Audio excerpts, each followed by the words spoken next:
Hey everybody, this is Mike Lipkin from Isothermal Community College, coming to you one time more from the broadcast productions studio, Studio 1 here on the campus of Isothermal Community College. Hope it's a lovely day where you are. It's a lovely day where I am. At any rate, today I wanted to do a lecture I call Understanding What's Understood. At any rate, in mathematics, a lot of times you have to read between the lines, and you may not understand everything that is understood to be in a problem when you set out to do the problem. So today I really wanted to take a look at that and see if we can understand everything that is understood in a typical math problem. So here I have what looks like a beast of a problem on the whiteboard here, and I want to break down and talk about all the different things that are going on in this problem that are understood that may not be understood by a student, and that needs to be. So here it is. I've written the problem down. You may want to do that, and then you'll notice that I've got it set up for us. Notice one of the first things I did in notes was just recopy the problem. That's always a good idea. Okay, now what's understood about this problem? And the first thing that we will say is underneath this 5, there's an understood 1, isn't there? It could be understood 1 underneath that. So if I wanted to invert this 5, it would invert to 1/5, wouldn't it? Okay, now that's not the only place there's an understood 1. There's also an understood 1 up here. Notice that 1 is littler. You can see that, oh, there was an 8 up here, I believe. No, whatever. Oh, it was down here. Sorry, I didn't do the problem correctly, and so I better do it now. All right, but at any rate, there's an understood 1. So this 1 is actually smaller script than this 1 here, meaning it's a superscript, and therefore it means that that 5 would be raised to the 1 power, wouldn't it? All right, at any rate, I know you didn't expect me to stop on number 5 and be like, oh, it's understood about that, but there's actually a goodly amount of things that are understood about that 5. There's a 1 on the bottom in the denominator, and there's a 1, it's raised to the 1 power. That's the other, that's the thing that is understood there. Here, on the second part, I just wanted to look at this parentheses on the bottom, 5 minus 3 times 2. You might debate about it and think that you go 5 minus 3 first, and that would be 2, and then 2 times 2 would be 4. And of course, that's incorrect. You've got to use the please excuse my dear Aunt Sally, or the order of operations. The order of operations says plainly that multiplication will come before subtraction, and so the answer to this is actually -1. All right, so the order of operations are understood to be there, and that's the rules of engagement there. That's just the way it is. Here, the next thing I wanted to address was the square root of 25. The square root of 25, how could that be weird and goofy? Well, we'll start off with, there's an understood 2 over there because it was the square root. And so it's what number times itself twice would give you 25, correct? Then the other thing that's not necessarily easy to understand, and oh yeah, your calculator will never tell you this, but the answer is, of course, plus or minus 5. There can be 2 roots to the square root of 25.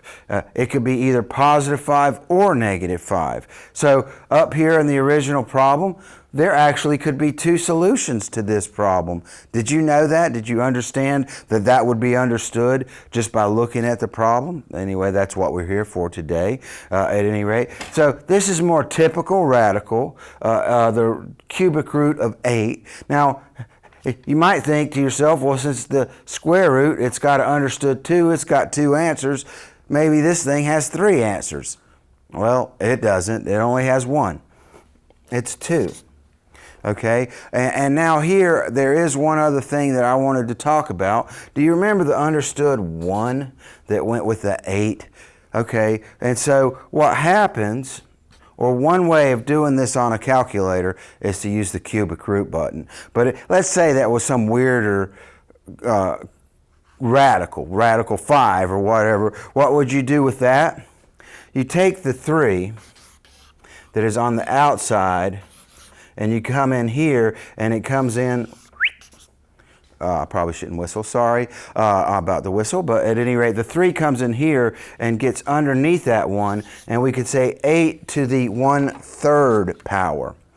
Okay, now that's, we could do that on your calculator. In order to do that on your calculator, you would be using the caret button, all right? The caret button is going to look a lot like that. Usually. Sometimes it looks like an x to the y or a y to the x. But if you wanted to do that problem using the caret button, you see that 8 is raised to the 1/3 power, and so I would have to do it this way. 8 to the caret parentheses 1, divided by 3. Sorry about this typo there. But at any rate, the parentheses are absolutely critical, otherwise you'll never get the problem correct. If you try to go 8 caret 1 divided by 3 without the parentheses, you'll notice that you'll get something like 2.66, and that's not correct. This should be equal to 2. Anyway, you could try it this way. You could use your radical 3 button, whatever. Generally speaking, I don't do radicals. I'm always going to change radicals into these fractional exponents as I've done here, and that's the way we do this type of problem. Okay, now here I went ahead and I put the top part of the equation from that former problem up there, and this might not be immediately obvious, but did you realize there's a times sign there in between this and this parentheses? The parentheses implied a times sign, okay? And now where we see that in the original problem here is this whole thing on the bottom is basically in parentheses, isn't it? Okay, so that especially on this one might not be a problem for this particular problem, but if you don't remember to go divide by and then open parentheses, close parentheses, you could conceivably get the problem wrong. I mean, so let me just put an example here. 2 times 3 times 5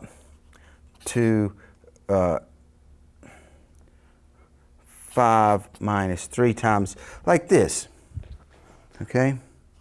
And if you just tried to type this straight in, 2 divided by 5 subtract 3 times 2, you won't get the correct answer because everything on the bottom is in understood parentheses. In order to get this correct, you would have to go 2 divide by, open parentheses, 5 subtract 3 times 2, close, and then you could hit equals, and then you'd come up with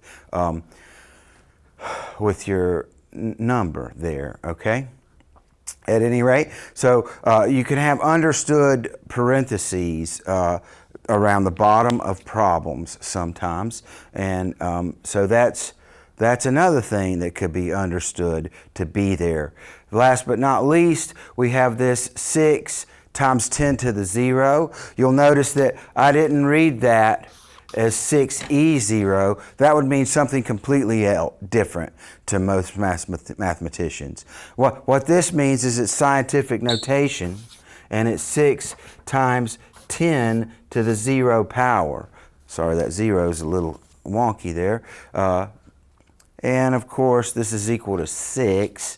At any rate, you should use your scientific notation button. We probably will end up having a lecture on that alone in the near future. But at any rate, whenever you have something 10 raised to a power and you're trying to calculate with that, you should always be using the scientific notation button. Okay, so at any rate, now we have actually looked at and considered everything that is understood. So I'm going to go back to that original problem. Oops, there it was. I messed it up by putting notes there. Okay, and we could solve this in pretty short order, at least I hope. Okay, now this square root of 25 might as well be in parentheses. It could be plus or minus 5. This inside parentheses, 4 plus 35 divided by 7. 35 divided by 7 is 5. 4 plus 5 is 9.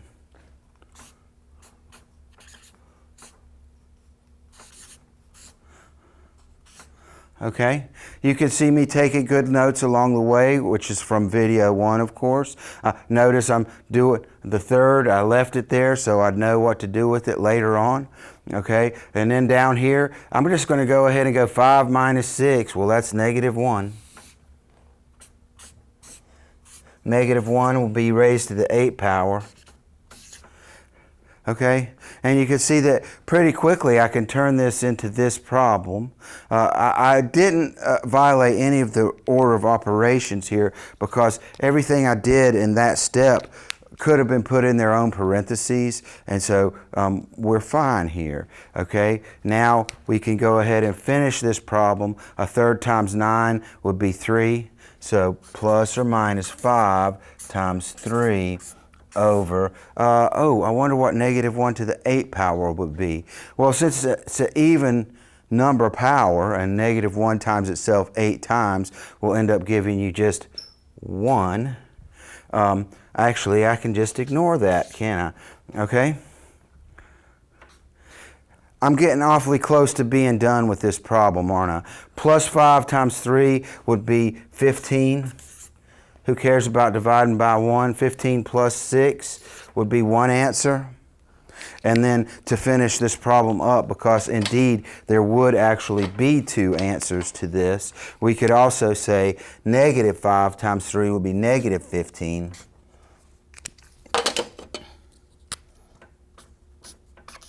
And then plus 6. And this one up here would be 21, and this one down here would be negative 9.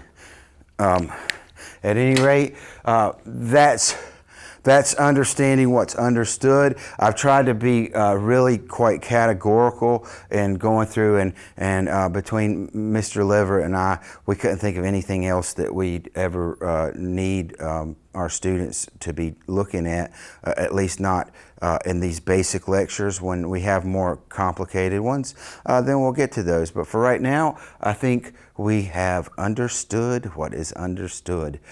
Anyway, so thank you for watching. We'll see you next time. Goodbye.